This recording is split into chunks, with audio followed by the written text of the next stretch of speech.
Enjoy a deliciously filling stew with this loaded chickpea lentil beef stew recipe. This hearty dish is full of tenderized beef that gets tastier with every mouthful.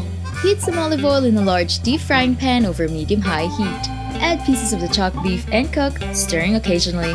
Add in the chopped yellow bell pepper and green bell pepper, then stir. Season with salt and ground black pepper, then cook for 35 minutes or until softened and the beef becomes tender. Then, add the ground cumin, ground coriander, and paprika. Cook and stir for 1 minute or until fragrant. Now add the chickpeas, lentils, bolognese sauce, and water.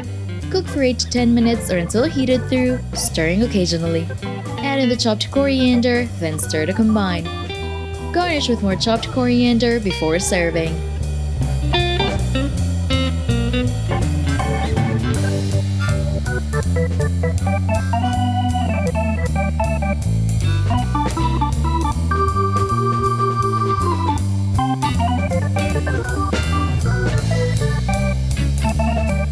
Don't forget to hit like, subscribe, and turn on that notification bell to catch more easy and tasty dishes to try at home.